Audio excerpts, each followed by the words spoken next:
Good afternoon, good evening, everyone. I'm Taha Yasser, Senior Research Fellow here at the Oxford Internet Institute. Very welcome to our department. This is our last colloquium this year. Our colloquia bring distinguished speakers from all around the world to the Oxford Internet Institute to spark conversation around the internet and society. The word colloquia has a singular colloquium, comes from Latin word colloqui, which means conversation. Of course, we use the term to refer to more general lecture, both in terms of topic and audience, but we are trying to go closer to the original meaning of the word, that is conversation. So through this series of events, we aim to initiate conversations and strengthen our ties with other scholars who share research interests with our department. The colloquia should be considered as a trigger for long-lasting collaborations between us and the speakers and the home departments. We are very happy to have our speaker tonight from School of Geography, which is just around the corner. But to introduce the speaker, I'd like to invite my colleague, Dr. Bharat Ganesh. Okay, well, thank you all for coming. It's really an honor for me to be able to introduce Professor Rose. As someone who did a PhD in cultural geography, her work was pretty much unavoidable to engage with at some point. But she's done a huge amount of work in her career, particularly in work around visual methods, and has been a really influential figure in cultural geography. And she's very recently moved from Open University to Oxford's geography department, so we're all very lucky to have her here. She's going to be talking today about an ESRC project that's ongoing, and I think with that I'll turn it over to you, Gillian. Thank you very much for coming. Thank you, Bharat, and thank you for the invitation to come here. In the spirit of a conversation, I'm sitting down here. Is that okay? Anybody would rather I stood at the podium? No, we're okay. Good. Okay, great. So thank you, and I thought I would take this opportunity to talk through a first paper that I've written from an ESRC funded project, which is called Smart Cities in the Making, Learning from Milton Keynes. We started working in January 2017 on the project, and we are finishing in theory at the end of December 2018, which is in about 6 weeks' time, so I'm hoping that's going to be on track. We are a we. There's quite a large research team, and I've learned a lot from working with this group of people around thinking about Milton Keynes as a smart city. So it might be worth pausing before getting into the sort of meat of the paper, just to clarify this notion of a smart city. This is an ad from a company that makes environmental sensors. And I think it summarises the idea of the smart city quite nicely, quite visually. The idea of a smart city is that data of many kinds, digital data, big real-time data, is harvested from a range of different sources by a range of different agencies, local authorities, corporations, startups, voluntary sector, universities. The data is gathered, analysed in theory to make cities run more efficiently, more sustainably, more securely, perhaps even more democratically, or at least that's the kind of hype that you get from companies like this wanting to sell you bits of smart city tech. Now, our research project has been looking at quite a wide range of smart city initiatives in the city of Milton Keynes.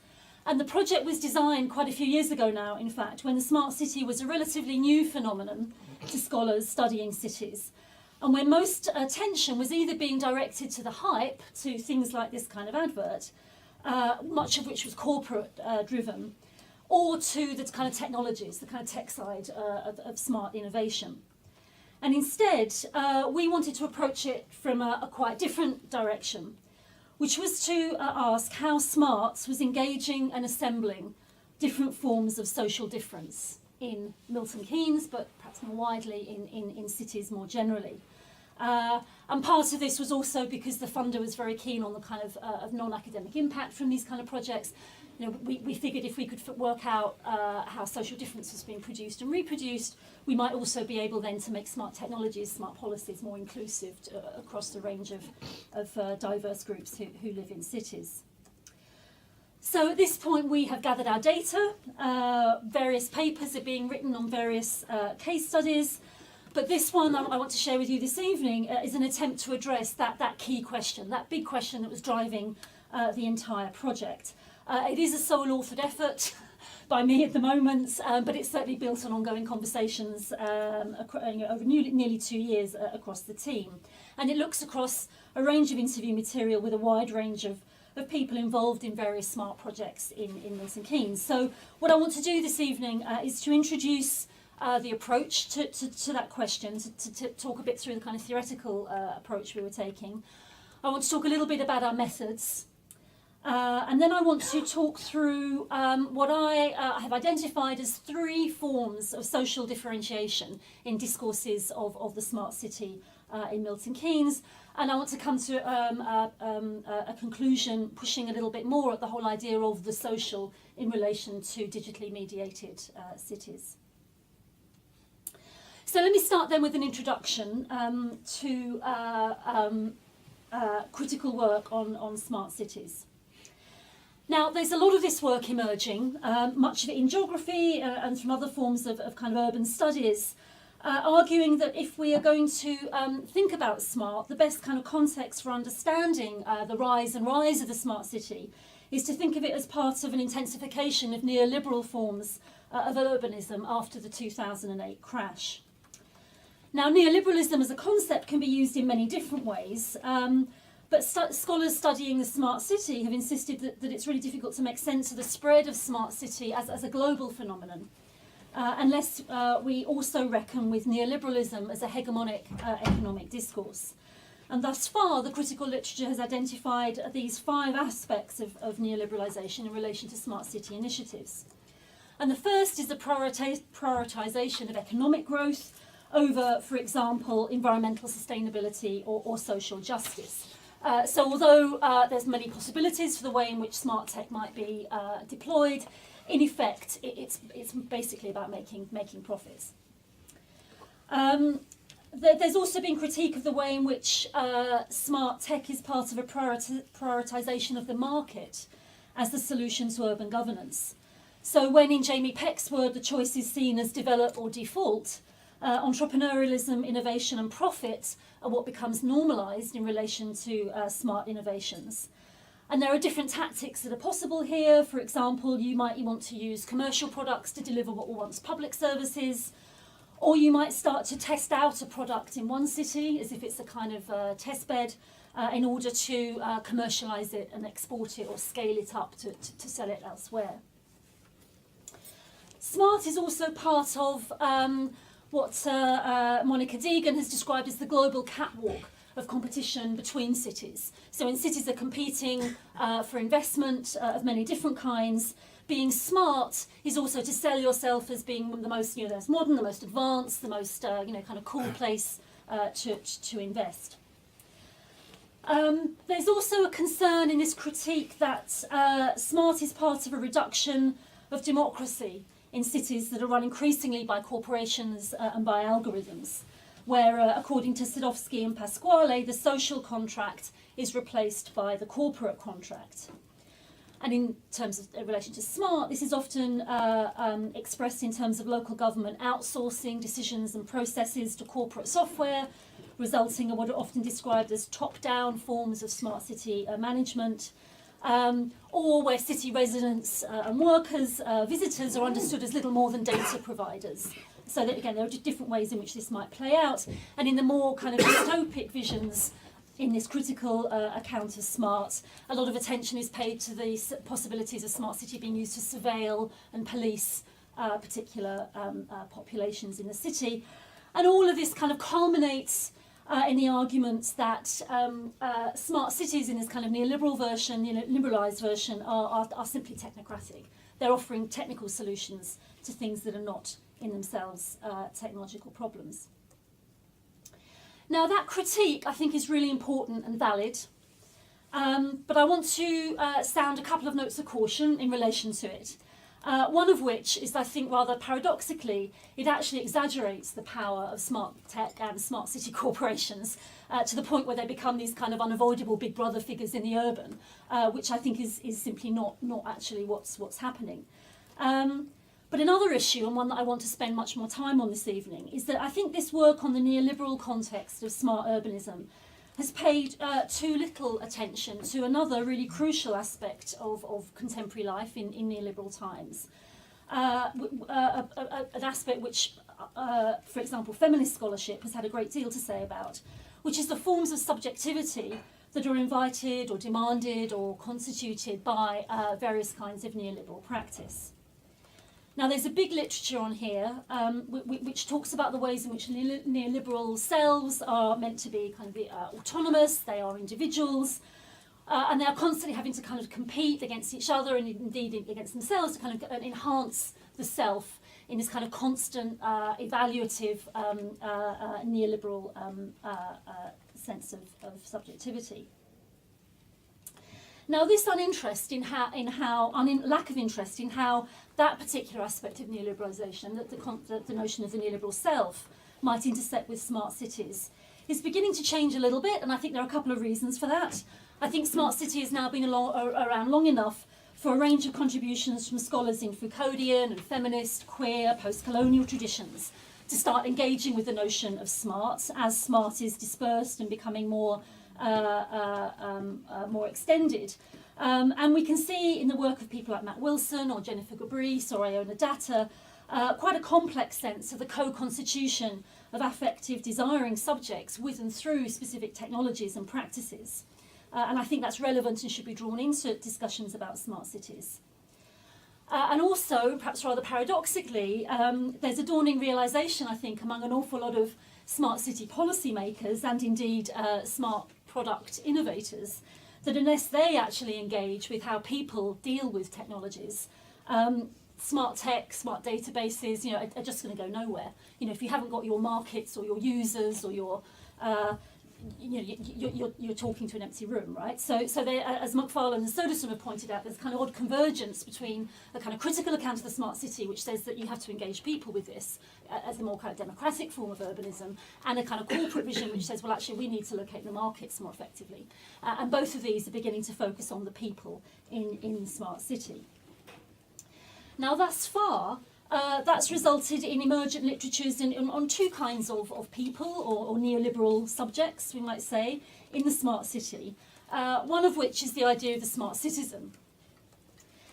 Now, the notion of citizen often seems to refer to little more than sort of people who come into contact with smart tech. It's this kind of rather thin term.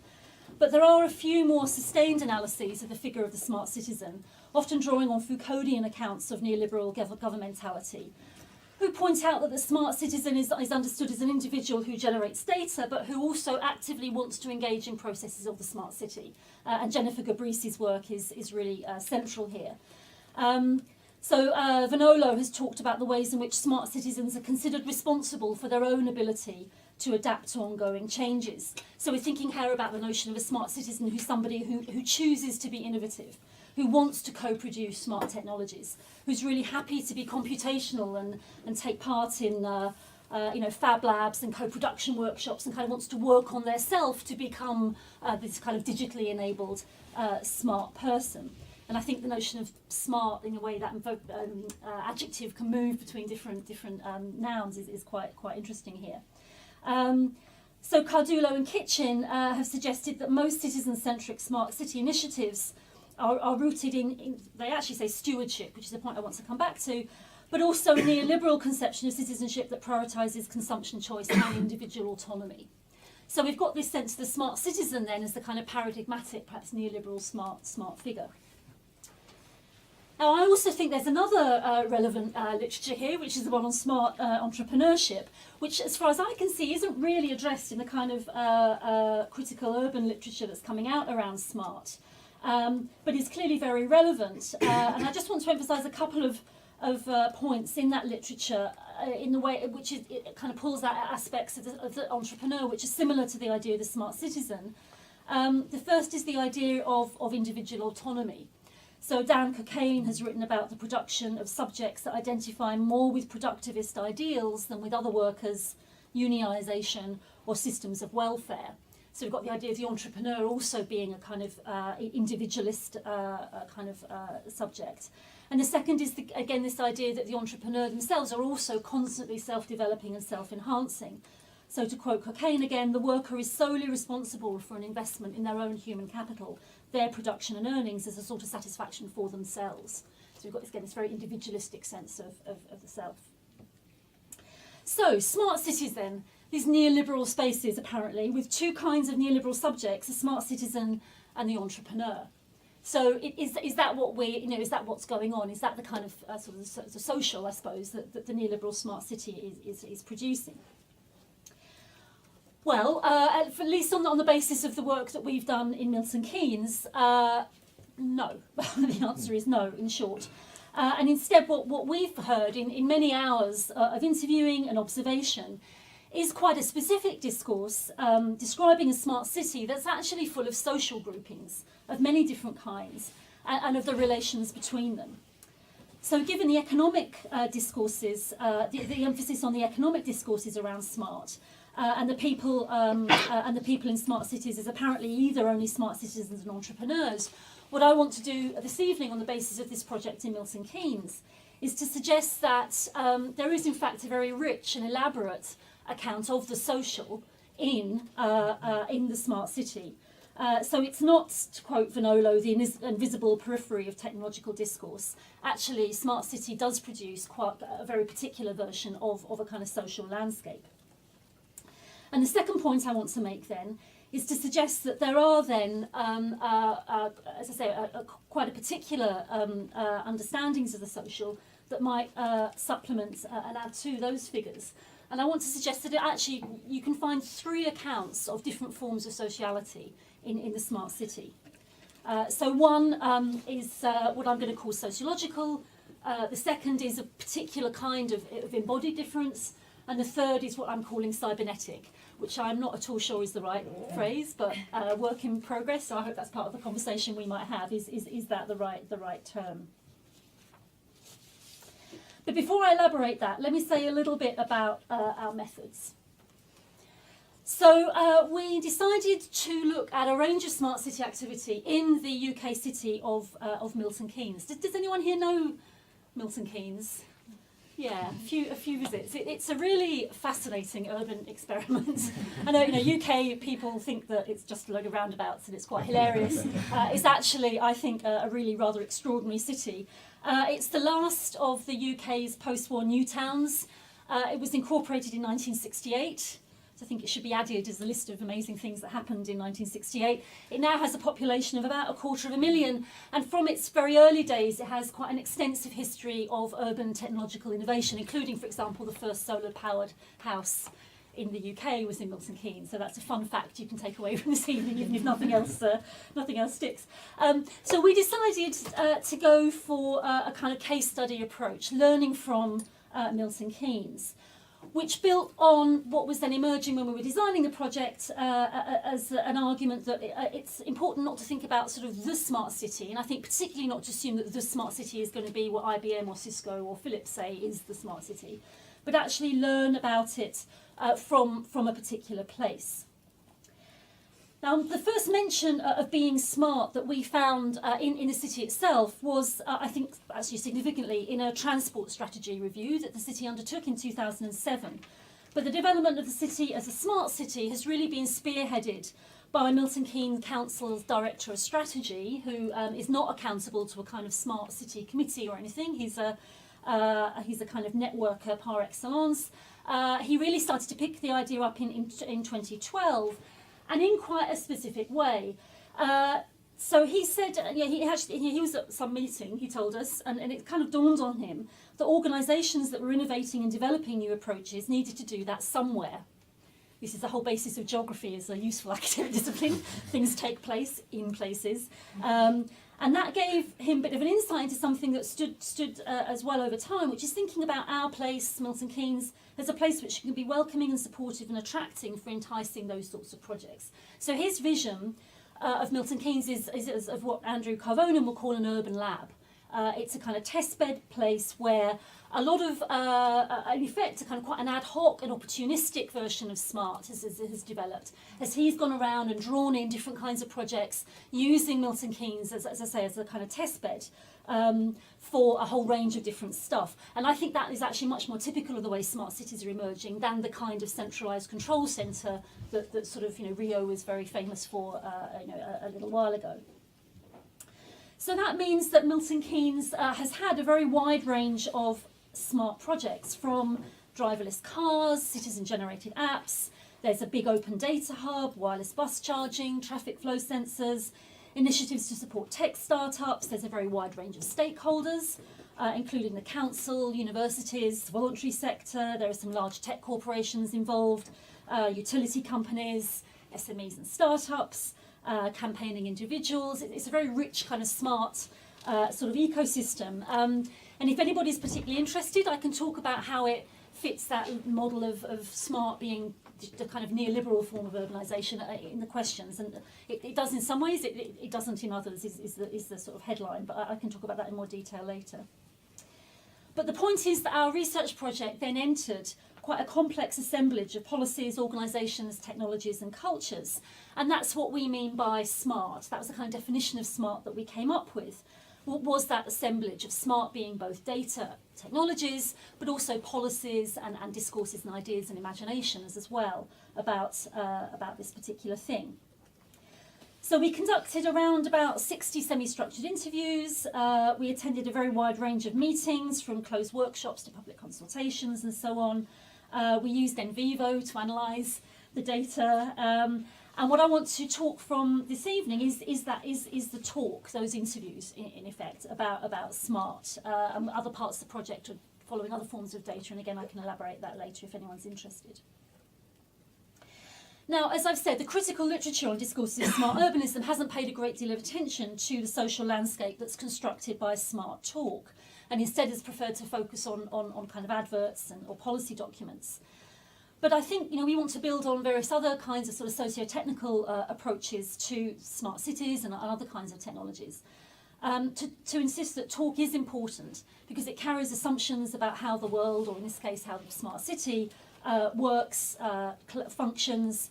Talk makes claims, it describes the world, it works as evidence for how the world is, and as they are talked about, smart cities come into being. Talk produces the world that it purports to describe. And again, there's a number of other scholars, Iona Datta, Jennifer Gabri, Ola Soderstrom and so on, who are beginning to work through this similar sort of account of smart. Now, social scientists are also part of this smart city discourse. Some get money to do smart city stuff, others get money to perhaps critique smart city stuff. We put ourselves in the latter category. And so we interviewed quite a lot of academics, and I want to put us in that same category. Now, we also produce the social that we think we are describing, right? Or some of us think we are describing. And we, in our course of our project, did interview various kinds of academics who were involved in smart things of different kinds: data scientists, an engineer, some app developers, a business school professor who's interested in innovation. And the business school professor was one of the very, very few who came close to the language of social difference that some of us thought that we would find when we went out into the city and asked people about not the tech side of smart, but the social side. So she was the only person who really talked about things like class, gender, race, the kind of talk that could be described by what C. Wright Mills talked about in terms of the sociological imagination. So categories that understand the social by thinking about people's situations in relation to larger structural forces. So that was the exception, though. But by far the massive majority of our interviews didn't really seem that focused or even able to hear the question about social difference, which us as geographers or sociologists might think were absolutely the starting point for thinking about the social in the smart city. So did you see any things around gender or race? About gender or, race? Well, not really. We weren't, it wasn't one of the analyses that we did. So among what Bruno Latour might call the spokespersons for the smart city, sociological categories like gender, sexuality, race, class are really not part of their vocabulary or their practice. For them, perhaps the smart city is not classed, racialised or gendered. Those categories simply don't have a large retinue of group talkers to bring them into being. So instead, we have a rather different kind of social landscape which is talked into being. And, there are three of them. The last one is the one that's most extensively assumed. The first two are much less common. The first one hardly at all. So I'll start with that, and then we can and then move on.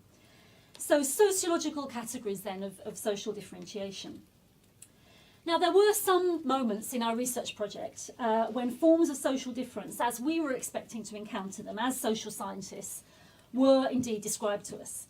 And these are what I'm calling, as I say, sociological categories that are used by many social scientists to refer to unequal social relations that carry implicit forms of critique. So class, we'd think about kind of labour exploitation; gender, patriarchy; race, we'd think about racisms, and so on.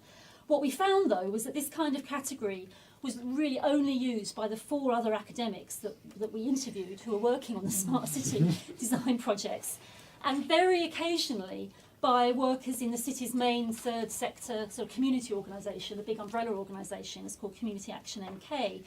And even then, it was in this very sort of quiet, diluted sort of form. So this is sort of typical. Smart cities are about bringing vitality and fullness across the whole range of income strands. So we don't talk about class, we talk about income strands. I think the city has become focused on the glitzy bit. Perhaps we've overlooked the fact that the whole remit of smart cities is to benefit citizens of the city across the piece. So you get this quite sort of, sort of side oblique sort of discussion about, in effect, class and other social differences here. Phrases like across the social spectrum. Sometimes lower income groups might be mentioned. There are occasional mentions of the pockets of poverty and social deprivation in an otherwise very affluent city. But class, that word, is never mentioned. And I should say here that Milton Keynes does have some of the most deprived neighbourhoods in England. A lot of the local economy rests on 0 hours contracts with those huge distribution warehouses, Amazon Prime among them. But there's like a double city now next to Milton Keynes, and this is all extremely low paid, in effect casual work. So there's a lot of poverty to be addressed in the city. But we didn't hear that. What we did hear occasionally were what I'm calling embodied forms of social differentiation. And here there are two forms specifically. And obviously I'm aware many forms of social difference could be think through questions of embodiment. So this is quite a particular take on certain kinds of difference that were seen as embodied. And these were age and disability. So I'll just talk you through those. So older people got mentioned quite frequently, partly as a result of some of the case studies we were looking at. Age UK was one of the project funders for an app. But older people were characterised as a demographic, and that whole demographic group was given quite particular qualities. So any older people in the room, brace yourselves.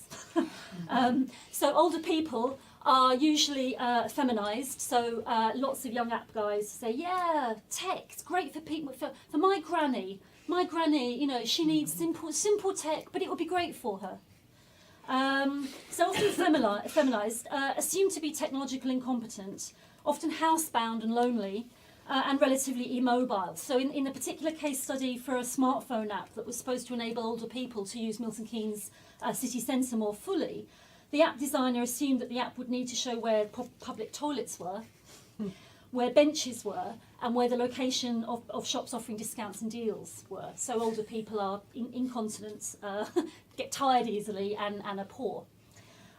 So a very particular version of age as a physical stage of life.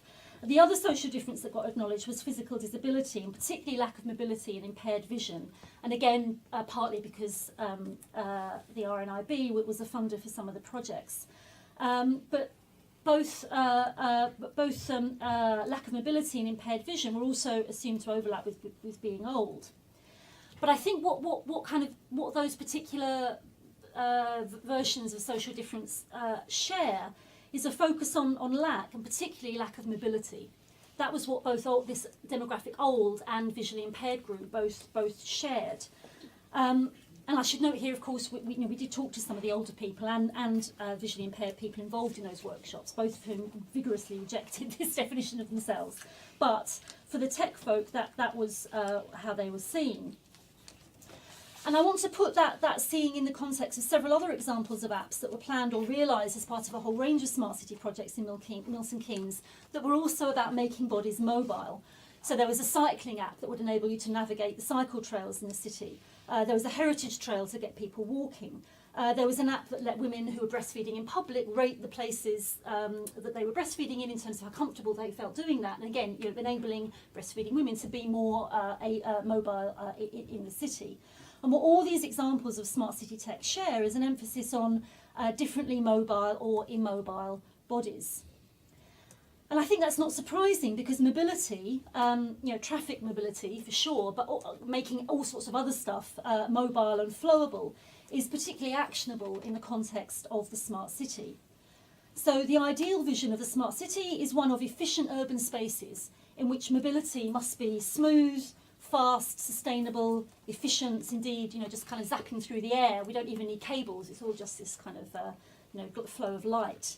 And we can compare this to this sort of long-standing concern in the West with the efficiency of movement. I'm quoting Tim Schwanen here, ensuring faster and more reliable circulation whilst minimising negative externalities of speed, flow and mobility. And this is very much, I think, that explains this sort of discourse we heard in our interviews, that they can kind of acknowledge bodies that are less mobile, they can see them and speak for them, because the whole smart focus on mobility makes those bodies kind of actionable. We can do something for them because their problem is mobility, and smart makes things mobile. So they're figured as problems that smart tech, smart data can solve. And indeed, one of the RAs on the project, Miguel Valdez, has noted that social difference is only articulated in smart city discourse when it's understood as a problem that can be solved by smart city tech. So loss of sight is understood as a loss of mobility and not anything else, because smart tech can help with that. So perhaps that's why so little is said about other forms of disability, or indeed other forms of social difference. Perhaps there's this kind of recognition that smart can only do certain things, and so we'll only sort of mention those things that smart can actually help with. Sort of maybe, that's kind of generous reading. I think actually instead there's a third category of social difference which kind of displaces both that sociological and that embodied form of social difference, which is very much about information flow. And that's what I'm describing as this cybernetic form of differentiation, and that's what I want to move on to talk about now.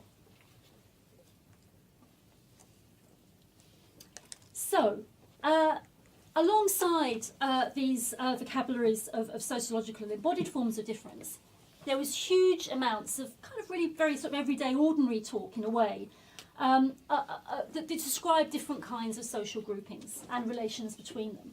And I've put them up like that just to emphasise that there are a lot of these, and they're all, as I say, quite sort of everyday terms, but they accumulate and were used repeatedly across the piece. Different kinds of social groupings and different kinds of relations, collaborations, connections between them. Now, I want to suggest that this is actually the kind of social that Smart City talks into being. And I want to elaborate a little bit more about some of the implications of it. Now, one of the most important aspects, I think, of it is that all of the spokespersons, as Latour would call them, who describe these social groupings and talk them into existence, it assumes that social groups are kind of pre-existing, and what defines them is their ability to articulate their own needs. So one city councillor did describe how, as he noted, the democratic provision identifies needs for the future, and suggested that a smart city understands that and won't look just to commercial partners but also to its own communities to inform what smart directions the city should take. But much more common was a sense that a grouping emerged from and had responsibility to articulate its own needs. So there was a strong insistence that people already had a voice, and all you needed to do was kind of open out and listen to hear it. So Milton Keynes Open Data Hub was initially designed very much on a model of sort of build it and they will come. We'll provide the data, and then there'll be this sort of stampede of people going, finally, the data we need, and we can, all become smart. And it was only much later on in the history of that hub, and with a different funding stream, that any efforts were made to actually enable any groups to use the various data that it hosted. Council officers who were involved in a community energy platform project, again, put the onus, put the onus on users to self-organise in order to benefit from the platform. So it's not prescriptive. It's not for the council to say you must do this, you must do that. It's for the wider community to produce offerings and say, we want our particular area, or we're interested in, or we want this, and vice versa. Suppliers could ask residents for Milton Keynes to put together a number of neighbours, to get the prices down.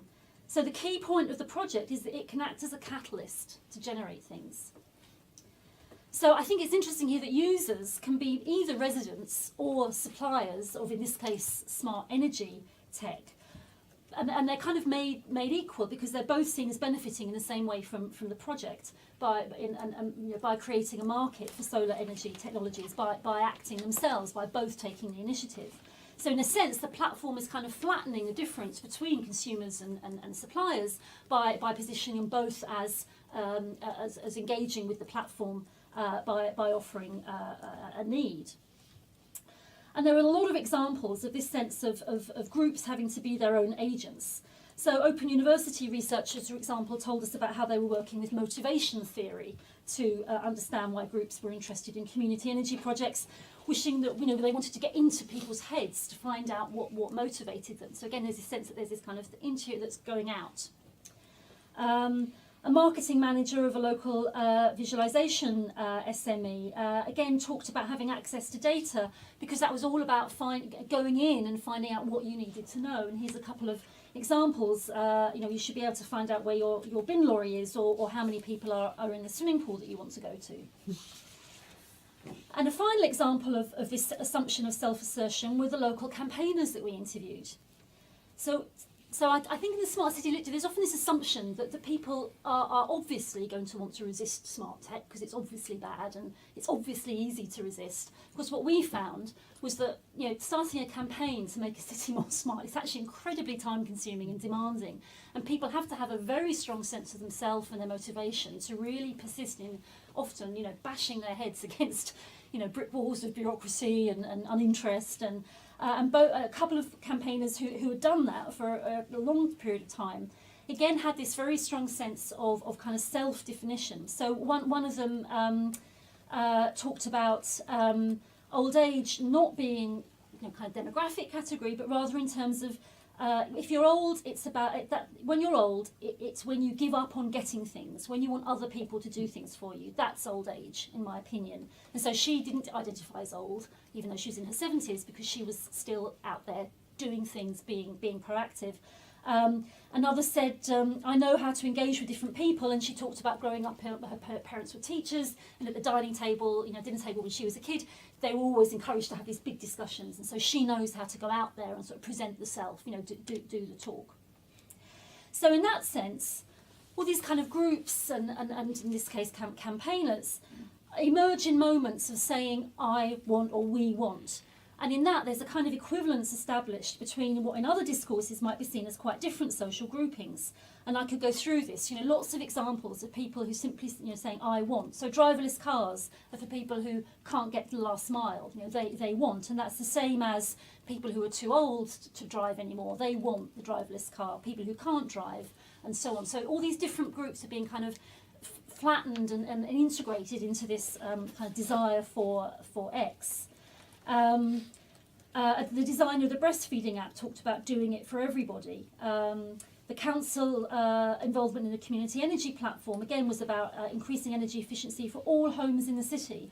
One of the entrepreneurs behind that platform talked about his project as being like a little Switzerland because its development allowed what he saw as the warring factions of the city to come together to build the platform. So again, the platform is about reducing difference because everybody is engaged in this same technological interface.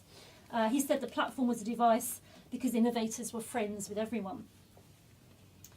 And there's also then a pervasive assumption that once you have articulated your needs and you're accessing the data, you will act in a kind of rational, self-interested kind of way. And I perhaps don't need to say too much about this, because I think it, certainly in terms of thinking about transport, I think the idea that you give people data about to make transport decisions and they will immediately make the most rational decision has been sort of thoroughly critiqued.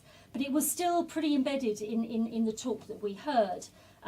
So one of the big Milton Keynes projects was around it was called the Motion Map. It was an app to integrate different forms of transport across the city to enable you to give you the information to make your discretionary choice, which is sort of transport speak for rational journey decisions. And the designer of the breastfeeding app talked about wanting to find a solution for poor women who were stuck. I want her to have this virtual breastfeeding support there for her. So it's about, again, if the data is simply there, then somebody, no matter, even if they're really distressed about not being able to feed their baby, they will simply go to their app and the information will be there, and that will resolve the problem for them. So there's a real strong sense that there's a sort of responsibility to articulate needs and to act on information, which as I say, I think obscures other forms of thinking about social difference, particularly about structural differentiation and inequality. Now, in many ways, this sort of vision of smart does align with many accounts of neoliberal subjectivity, I think. Like the neoliberal subject, these groupings have needs that pre-exist the social, that they have the responsibility for expressing, that they can skill up to kind of enhance their role in the city by learning coding or accessing the data or using an app properly. And they can express and invest in their own expertise. And I think the kind of sense in which this then makes equivalencies between what sociologists might see as actually rather different social positions resonates with Gershon's account of the implicit form of social relations in neoliberal times. She comments that neoliberal discourse treats all forms of individuals and groupings as the same. Bigger isn't more powerful. There's a kind of homogeneity to the social in neoliberal contexts. But I think what happens also, though, in Milton Keynes, in this Smart City talk, is that what lubricates this particular sense of all these, just expressing themselves, is a sense of data. And there's a kind of sense in which data makes this neoliberal social kind of work. The discourse of neoliberal social groupings are being modulated by a kind of imagined or desired or actual forms of data exchange that permeate the smart city. And here this notion of the kind of cybernetic, I think, becomes quite useful. McFarlane and Soderstrom talk about the cybernetic as a kind of systems-based approach, thinking about how data and calculation, or more perhaps precisely narrations of data and calculation as a kind of smooth, integrative sort of process, formats how groupings and relations are articulated in smart cities. There's a kind of computational logic that's being conceived of here as frictionless, kind of seamless metabolic circuits of inputs and outputs, to quote Jennifer Gabrice, which is producing a kind of datafied urban space. Now, some of this gets expressed, particularly by the engineers, in terms of there being technological fixes to questions of access to data. So the data hub that I mentioned before, which was kind of unveiled with great fanfare by a lot of data scientists, and then the kind of with very little kind of mass response in the city itself. When he was asked about what was he going to do about this, his response was entirely technological. The problem was the fact that there was a lot of data, very heterogeneous data. It was difficult to navigate. And it takes too much time to find something that's relevant. And so his solution was to enable more complex searches and to enable more searches to happen in parallel of the database at the same time. So he had an entirely technocratic fix that didn't challenge this notion of the self-motivated user who might not be able to self-enhance by not finding what they're looking for. He went on to talk about improving the transparency and trustworthiness of the hub, because by eventually actually encouraging people to deposit their own data, because sharing them will be part of the flow. And I think that's one of those quotes which is kind of small and tiny, but actually I think really, this idea of the flow is this widespread assumption that what links groupings together in a smart city is the efficient transfer of data. So there was a precursor to the particular data hub that we looked at, and one of the people involved in that said we needed somewhere to place data which helped because we needed to get this information out to people. There was a lot of concern about raising awareness, driving users towards platforms and apps, getting feedback, getting users loaded on. So this very, as I say, sort of sense that we have to constantly get people to connect, and about using data and mapping to identify needs and targeting advice and so on. So it's these flows of data that start to cohere people and to create a social within the smart city. And this isn't dissimilar to Jennifer Gabrice's account of the smart citizen, which she develops on the basis of citizen sensing projects around environmental and sort of air pollution quality and so on, in which the mass production of data in a city produces smart citizens perhaps less as individual subjects, but more as something like a kind of distribution, articulated through the technologies of computational urbanism. Citizenship, she suggests, becomes more of an operation than a subjectivity. And I think that's kind of something that we're finding more generally in SMART in Milton Keynes.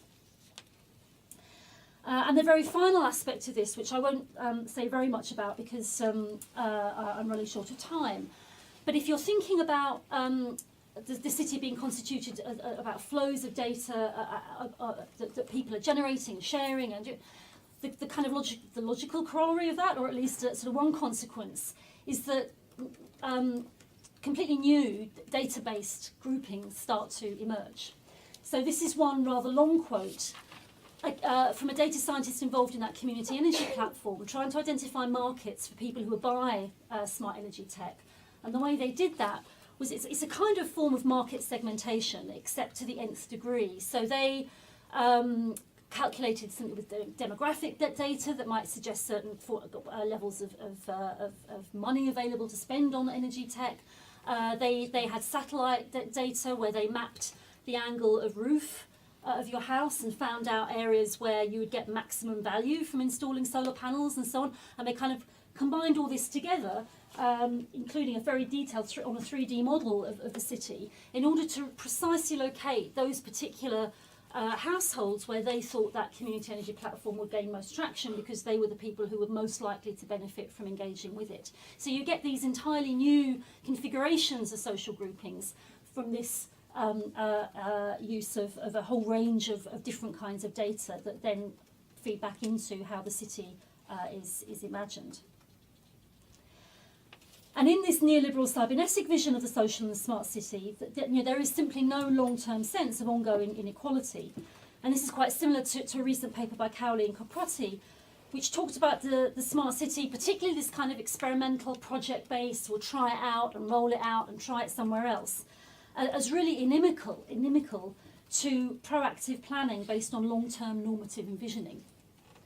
So the whole kind of planning vision that Milton Keynes was based on when it was founded as this kind of new city, carefully zoned and planned and so on, is simply out the window. This is an emergent urban sociality, non-normative, being created project by project, if you like. So let me conclude then, just briefly. In their paper on queering code space, Dan Cockayne and Lizzie Richardson ask whether software coding results in a normalisation of space. And I think the question of normalisation is perhaps at the heart of this paper as well. So I began with the academic critical account of smart cities as part of the neoliberalisation of urban life, shifting the urban towards marketised forms of government and self-making citizens through processes of digital datification. Now, that critical language that social scientists have adopted is certainly does exist in the city. I talked about how it was particularly used by academics, but there was also one of those long-term energy campaigners who also deployed it, and I'm going to use this quote. She was particularly angry that data wasn't available to help her particular energy schemes. And she blamed what she called lots of hugely capable big boys with very fine brains sitting in Oxford in offices. I'll let you perhaps identify that group yourself, who were totally disconnected from any proper strategic thought for the people who might actually be growing and developing businesses in the city. So I think it's interesting that as a community campaigner, she still was talking about businesses, but she also had this sense that there was a social that this smart was disconnected from. But she had been campaigning pretty much since Milton Keynes was founded, so she was a long time campaigner. And I think actually we might suggest that that sense of a sort of social and then a kind of dominant sort of technocratic ideology, then there's a kind of disconnect, is a critique that is easy to make if you, or uses a kind of framework that is being now perhaps displaced by a much more recent way of thinking, a much more recent form of thinking about the social, which is a much more banal languages of groups, their needs, and how data could or should respond to it. Now, to describe this as banal shouldn't describe its productivity. Evelyn Ruppert talks about categories as being inventive, and suggests that categories make up people as categories become recognisable, usable, and actionable.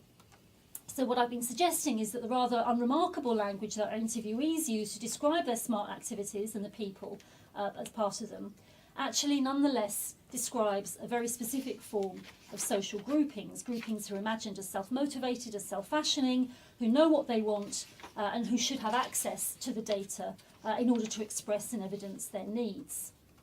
Groupings thus become oddly equivalent because it's this focus on the dynamic of their emergence rather than their structurally different positioning. Now this raises a lot of different questions. For me, the most interesting one though is so what is actually happening to the social then?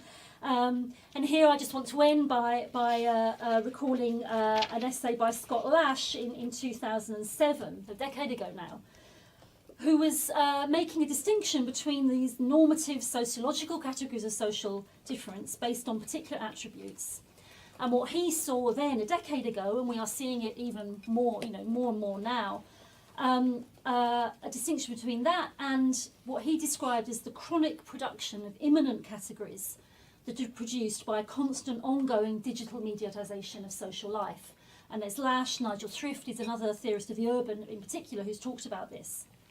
And in that context, perhaps talk in Milton Keynes of poverty and deprivation and these smart boys who don't understand the real people is a legacy, a lingering legacy of a kind of normative discourse of the urban. And perhaps what we're now seeing instead is that being pushed out by a much more powerful talk of a crowd of emergent digital immanence. And that's the social now in smart cities. So I'll stop there. Thanks.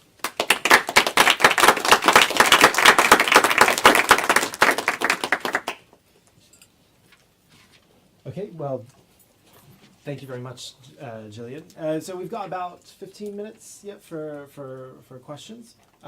So I think what we'll do is, I imagine we'll have quite a few, so we'll take them in groups of 3, and then Gillian will respond.